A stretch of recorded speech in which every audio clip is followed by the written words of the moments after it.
présente un peu ce que fait ce bus à Bus impérial. qui est un bus d'accueil pour les personnes malades. Et donc oui, donc les maraudes sont effectuées, une partie des maraudes sont effectuées par deux types de personnes chez nous. C'est des jeunes en service civique et aussi des travailleurs pairs, ce sont des anciens de la rue qu'on remobilise dans l'emploi, etc. Et le choix de faire, dans votre parcours à vous, un service civique et de le faire avec les enfants du canal. C'est intéressant de faire autre chose que simplement du bénévolat 1 ou 2 fois par semaine, enfin de faire vraiment quelque chose tous les jours sur la durée.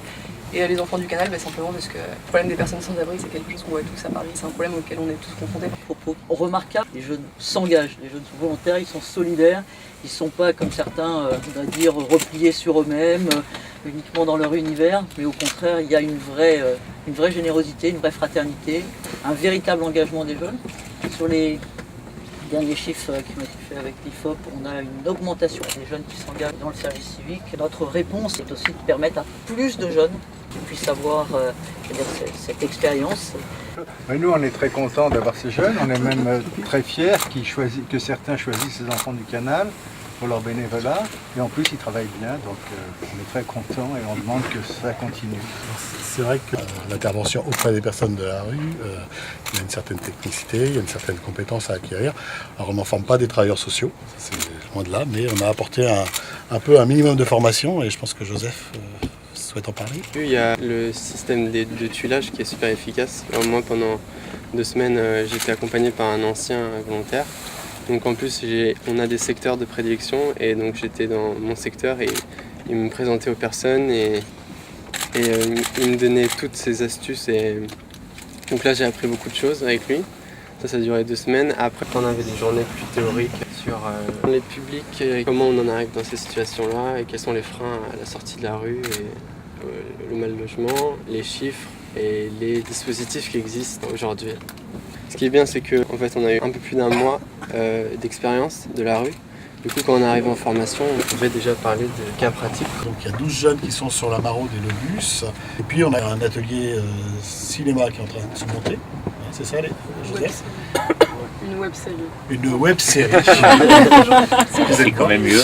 Donc voilà, l'idée c'est l'ensemble des jeunes pour réfléchir sur un projet pour faire une web série donc avec les personnes de la rue, etc. Ce qui est important parce que d'une part c'est un projet monté par les jeunes, mais aussi ça a une répercussion sur les personnes de la rue puisque c'est au travers de l'image comment je me reconstruis. Voilà. Et puis on a une autre action qui a été menée, vous avez peut-être entendu parler, c'était, Léo je te laisse en parler. C'était l'opération 1000 radios. Donc l'année dernière on avait distribué des radios aux SDF de Paris. Cette année on a distribué plus de 2000 radios dans toutes les villes, les petites villes et les grandes villes comme Lyon et des petites villes au nom un peu imprononçable. Donc j'ai organisé l'opération avec Florian qui s'est occupé de Paris et moi de la France. Donc ça a été un joli succès. On a apporté donc, des radios aux personnes, c'est des radios à dynamo donc elles fonctionnent sans pile. Et les personnes ont eu un bon retour. Mais les radios, vous les avez comment ? Ouais. Et donc nous on les achète et après on les redistribue gratuitement aux personnes. C'est aussi la même association ? Oui, nous on a distribué sur Paris. Oui. Et après je vais aller chercher plein d'associations dans toute la France pour distribuer les radios. Vous disiez, du coup, dans mon parcours personnel, Moi c'est mon année de break, c'est-à-dire que j'ai fini mon DUT et cette année je voulais prendre le temps de réfléchir. Et donc plutôt que de rien faire, j'ai préféré faire un service civique histoire de me laisser le temps de réfléchir et développer un peu créer de l'expérience, découvrir des choses. ça va changer quelque chose sur la suite ? Je me dirige pas forcément vers le social mais c'est une très belle expérience. On a des parcours très, très différents. Donc, Léo le dit sur un DUT. Il y en a quelques-uns qui s'orientent vers des métiers du social. Oui. Gaël, c'est ça, t'as envie de. Voilà, Francilla. Donc ils veulent s'orienter, donc ils prennent cette expérience-là. Ouais. Mais c'était un choix avant ? Non, moi c'est clairement venu pendant mon service civique. Pendant le service civique, ouais. Travailler dans le social, il faut avoir des clés. Et, Ouais. et quand on est jeune et qu'on n'a pas forcément l'expérience qui va avec, les Tout à clés fait, on oui. les a pas. Et le service civique m'a clairement donné ces clés-là. Non, parce que je sais que les écoles, quand ils font la sélection, souvent aux jeunes, ils leur disent allez faire votre expérience en devenir. Donc, Ce qui s'est passé pour moi, j'avais pas assez d'expérience, donc on m'a conseillé D'abord. d'avoir ce genre d'expérience à vivre, et c'est ce que j'ai fait et c'est parfait. Voilà. Et donc il y a une valorisation de l'expérience du service civique pour pouvoir rentrer dans la formation. Par contre, tout ce savoir-faire, ces compétences acquises en dehors de l'université, en dehors de l'école, elles ont besoin d'être mieux valorisées dans les cursus. Et ça, c'est encore quelque chose sur lequel il faut qu'il y ait plus. Oui. C'est pas le tout de mettre les personnes sur des missions, mais c'est aussi les accompagner à développer, en fonction aussi des compétences qu'ils ont déjà et des appétences qu'ils ont, à développer au sein du service civique des compétences qui pourront pour eux-mêmes valoriser par la suite. Alors, en plus ici, on essaye de garder cette mixité de tous les niveaux au sein de l'association. C'est-à-dire que pour nous, on donne une chance à chacun. C'est-à-dire qu'il n'y a pas de préalable. On estime que tout le monde est capable d'aller à la rencontre d'eux. On a encore progressé cette année puisqu'on a accueilli donc 24 autres jeunes pour le programme Rome Civique. Et donc là, j'ai 2 jeunes qui vont vous en parler. Je vais juste... Voilà, c'est une action un peu. Et donc il y a Alina qui rentre, qui vient d'arriver chez nous depuis le mois de novembre. Jenny, Adrien, qui sont là. Ils sont 19 jeunes roumains, bulgares, qui viennent de différents bidonvilles. Et il y a 5 jeunes français avec eux. Ils sont constitués en équipe et ils vont intervenir pour améliorer mais ça je vais laisser Alina en parler. Elle rentre actuellement d'un stage BAFA en plus. Donc, voilà. Alors, on est 19 jeunes roms d'origine roumaine, puis 5 jeunes français. Et bon, on va essayer de faire le mieux possible de s'intégrer en France. On leur ouvre un droit avec le service civique en tant que volontaire, mais il faut qu'on puisse le transformer avec l'emploi. Alors, les mesures de 2014 vont nous faciliter la tâche, parce qu'au niveau de l'employabilité, légalement, ils vont pouvoir travailler. Oui. Et donc, derrière, on y est. Voilà.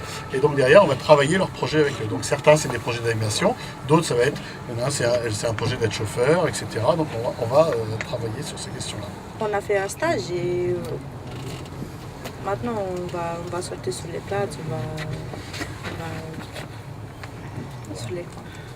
Il y a eu un long temps de formation pendant un bon mois, notamment pour que le groupe se connaisse, travaille ensemble, prépare des actions. Il y a eu une fête des enfants des bidonvilles qui a été faite sur une péniche, là à Noël. Et puis voilà. Et maintenant, donc, les jeunes vont aller sur les différents bidonvilles. Au même principe que sur nos maraudes, toujours le lien, apporter et soutenir et accompagner des personnes, notamment pour aller se faire vacciner les enfants, pour aller se faire soigner, parce que les personnes roumaines ont du mal parfois à se faire comprendre et à faire les démarches. Donc il y a cet accompagnement-là. Tout un travail sur l'hygiène et la salubrité dans les bidonvilles, dans une certaine mesure. Et ensuite, toute une animation autour des enfants. Et on s'est rendu compte d'une difficulté, c'est que certains enfants sont scolarisés, mais ne sont pas assidus. Donc comment on peut, par l'accompagnement de ces jeunes-là, faire en sorte que les jeunes soient assidus à la scolarité, etc. Vous êtes sur des camps bien précis ou vous tournez sur... donc c'est en essayant de faire dans la durée, quoi, en fait, voilà, pour connaître les jeunes, les suivre. Dans les bidonvilles, on n'est pas pour le maintien des bidonvilles, ça c'est clair, parce que je pense qu'il y a d'autres conditions de logement qui doivent être développées, mais en tout cas, en attendant, il faut que ça se... Et pas pour la destruction non plus, donc il faut quand même monter quelque chose et faire dans la durée, de façon à se construire... voilà. Et vous, les bidonvilles dans lesquels vous allez, vous ne les connaissez pas avant, c'est pas obligatoire là où vous habitiez avant. Ouais, moi je t'habite à Champsauvage, je ne vais pas aller là-bas parce que les gens ils connaissent. Voilà, c'est ça, c'est pas vos familles, c'est d'autres. Ouais, c'est d'accord. Non mais c'est important de le dire. Et donc, comment s'est passé là, le travail avec le groupe des 5 là? Très bien. Alors, les 5 qui sont pas tous là, on aura l'occasion de revoir ça. Mais... Pierre-Loup fait partie des jeunes. Il est grand lui. Bonjour, ce que vous n'avez pas pris c'est des basketteurs. On est très bien ensemble, on s'entend très bien. Ouais, on se comprend bien. Très enrichissant. Il y a des apprentissages sur la langue. Exactement, Oui. on a eu des cours d'initiation roumain et romanesque, notamment. Et bulgares aussi. Parce qu'on a des bulgares aussi avec nous. Oui. Et ils vont accompagner aussi nos maraudes, nos jeunes qui sont en maraude, puisque dans nos maraudes, on rencontre aussi des personnes roumaines sur Paris. Et donc ils vont venir en appui puisqu'ils ont la langue et ça va être plus facile pour amorcer un certain nombre de démarches. Voilà. Donc ça reste quand même très lié au sein de l'association. C'est-à-dire qu'il y a 2 entités, Rome Civique et puis la veille sociale, mais ils seront en lien et ils feront les actions en même temps. certain nombre d'actions en même temps en tout cas. Beau projet. On fait taire effectivement tous les discours négatifs sur les jeunes. L'objectif du président de la République, et donc on a une feuille de route qui est claire, 100 000 à la fin du quinquennat, et donc voilà, donc ça sera 35 000 en 2014, on était un peu moins de 30 000 en 2013, 20 000 en 2012, donc progression pour nous permettre aussi d'avoir à la fois plus de jeunes et de répondre aussi à des politiques interministérielles. Il y a le décrochage scolaire pour lequel le service civique peut être un outil pour se raccrocher dans un parcours de formation. Les discriminations, les personnes en situation de handicap, et donc qu'on puisse avoir une politique sur le service civique qui soit à la fois ministre de la Jeunesse, l'agence du service civique, mais aussi l'ensemble du gouvernement sur un certain nombre de priorités qui répondent aussi à la volonté clairement exprimée d'engagement des jeunes. Alors, ce que je propose, c'est qu'on partage un pot en bas et comme ça...